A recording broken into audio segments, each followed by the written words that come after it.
Et je tiens aussi de la remercier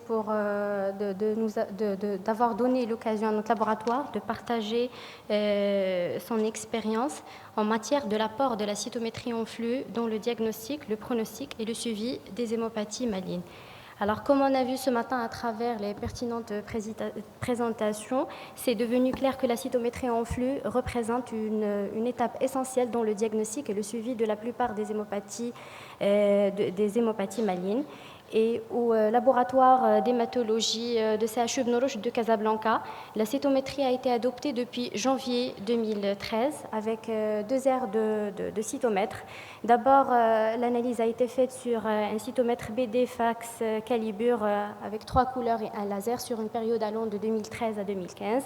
Et puis à partir de 2015 et jusqu'au jour d'aujourd'hui, on utilise un cytomètre Nevus Beckman Coulter, 6 couleurs et 2 lasers.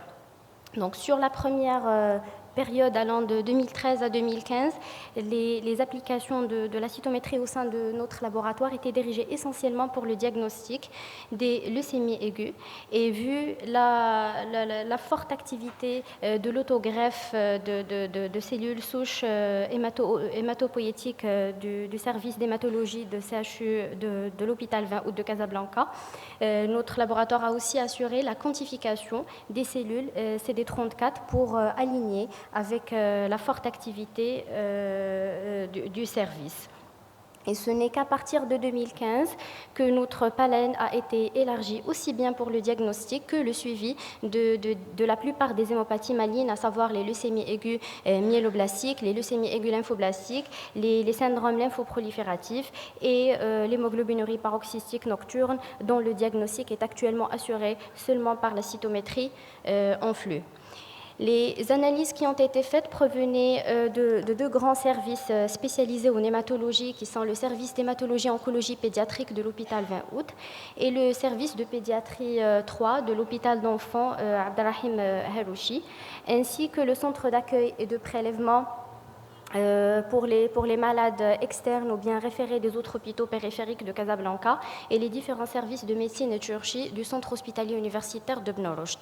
Cette activité au sein de notre laboratoire est assurée par 2 techniciens responsables de PAIAS.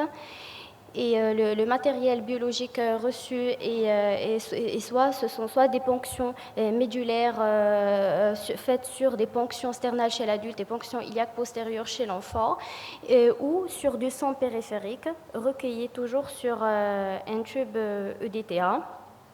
Au sein du laboratoire, ces prélèvements sont manipulés à l'état frais sur un délai de 24 heures suivant le prélèvement, et la préparation des échantillons passe par d'abord une inspection visuelle afin de vérifier l'état de l'échantillon, éliminer les prélèvements qui sont coagulés et par la suite faire un décompte des cellules par une numération en formule sanguine afin de vérifier le taux des globules blancs, un taux qui est important, supérieur à 25 000, nécessite la réalisation d'une hémodilution pour avoir un équilibre entre antigènes et anticorps, et la réalisation d'un frottis afin d'orienter le choix du panel d'anticorps. Ce dernier se base essentiellement sur la spécificité et la sensibilité de l'anticorps vis-à-vis de l'antigène utilisé.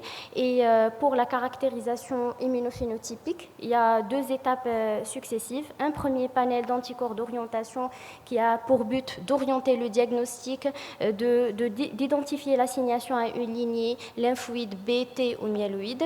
Et puis, à travers ce résultat, on procède à un deuxième panel d'anticorps afin d'identifier le stade de différenciation, les caractéristiques phénotypiques, ainsi que la confirmation diagnostique.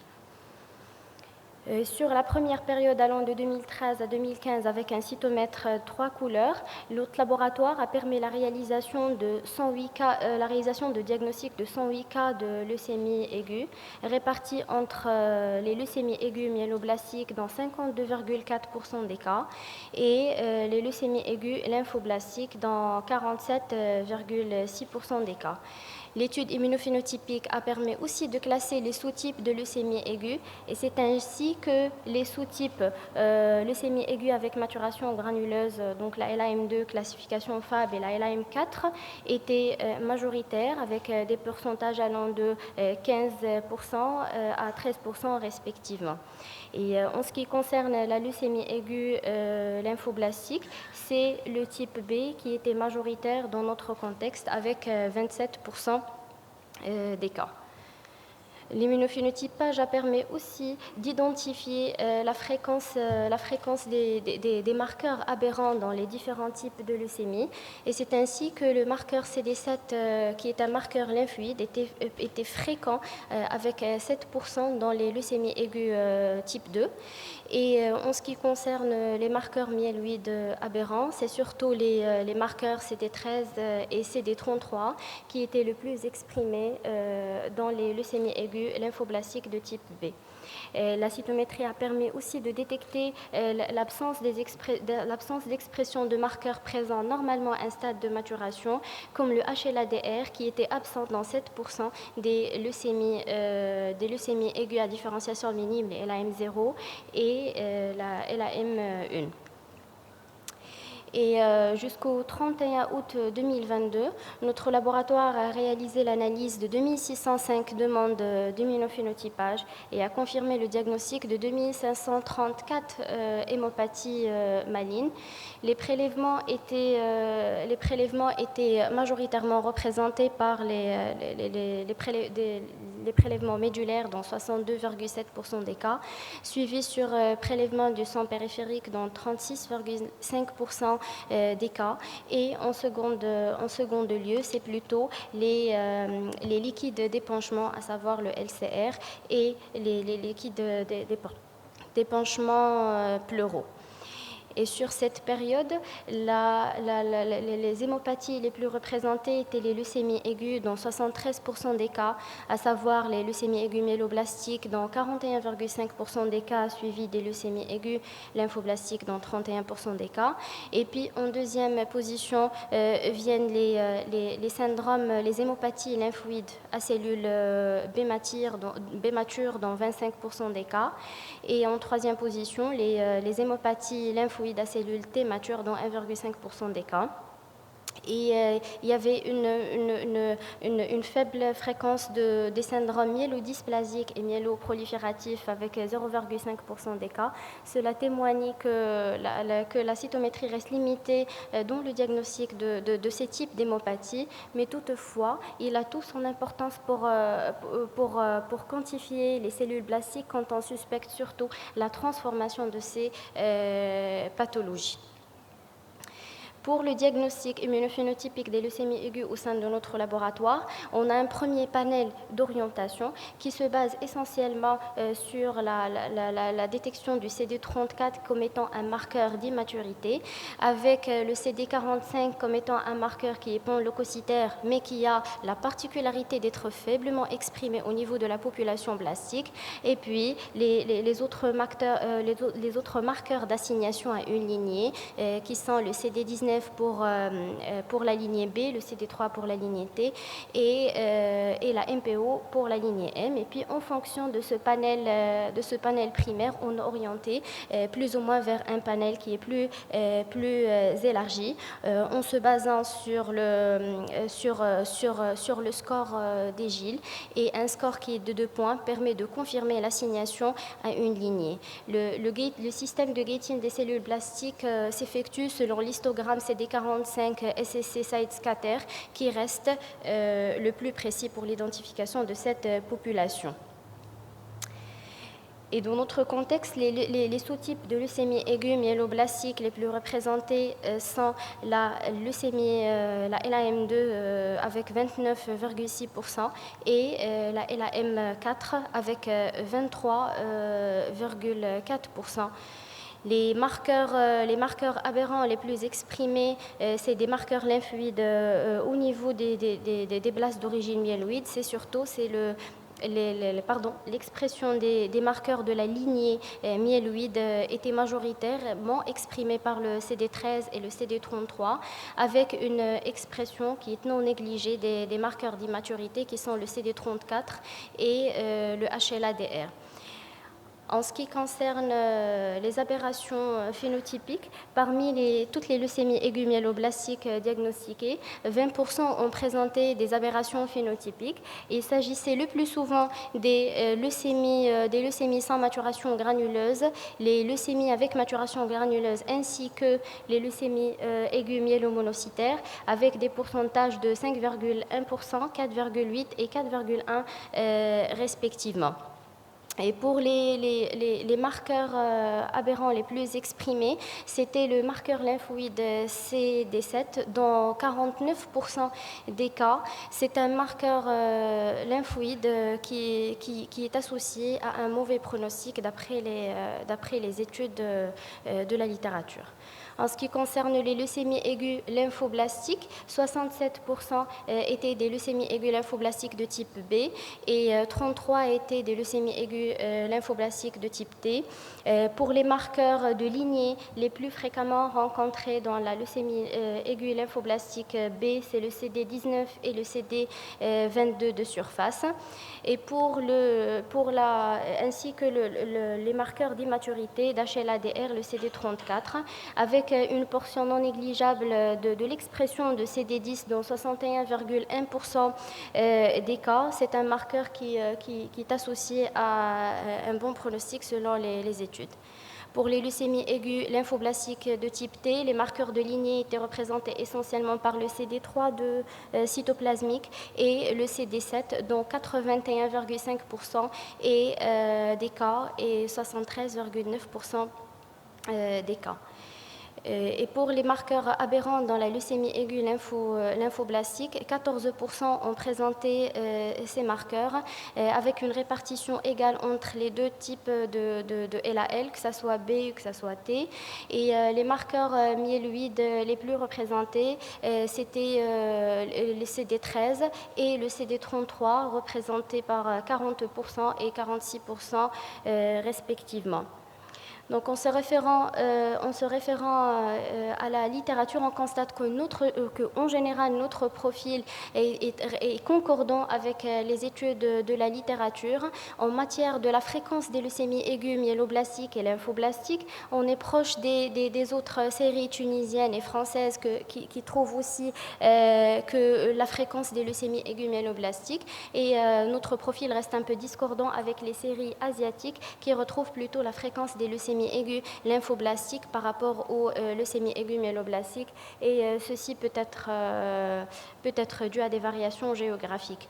En ce qui concerne les aberrations phénotypiques, il est clair et connu que le CD7 est le marqueur lymphoïde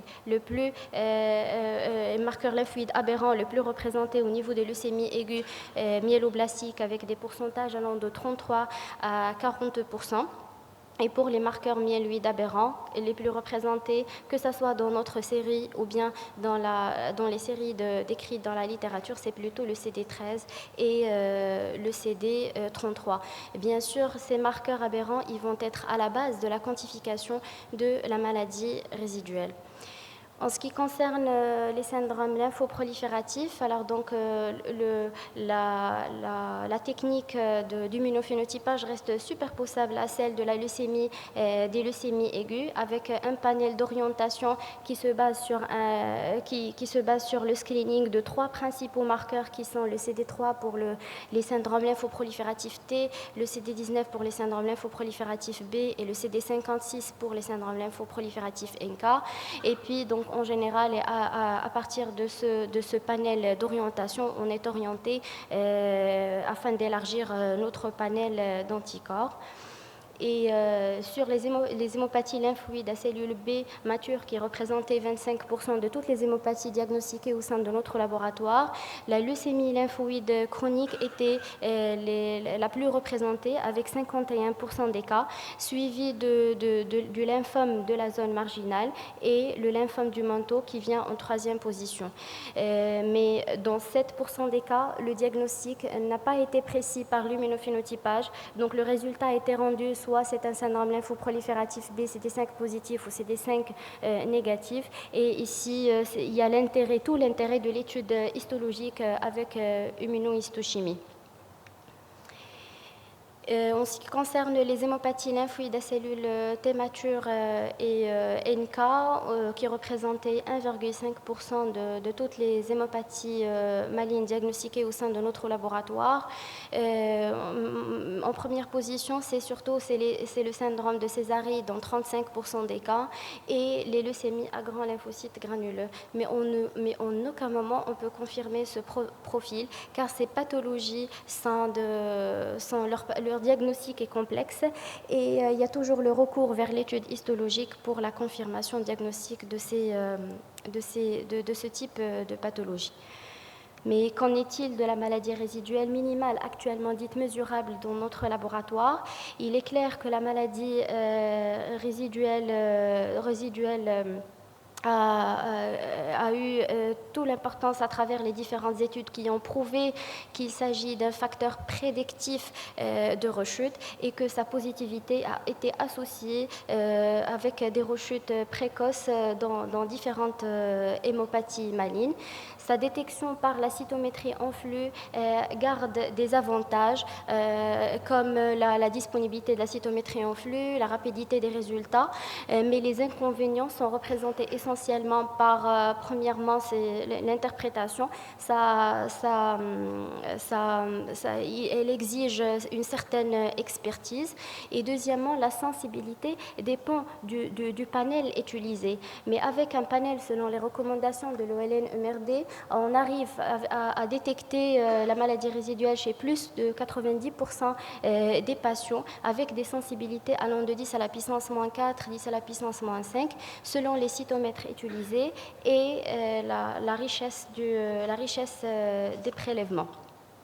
Et au sein de notre laboratoire, la maladie résiduelle minimale pour la LAM a été validée techniquement à partir du 4 juillet 2022 à travers une thèse de doctorat sous la direction de notre chef de service et aussi la présence de professeur Bulmeki. Et puis, depuis, on recevait des demandes pour la quantification de la maladie résiduelle dans les leucémies aiguës myéloblastiques.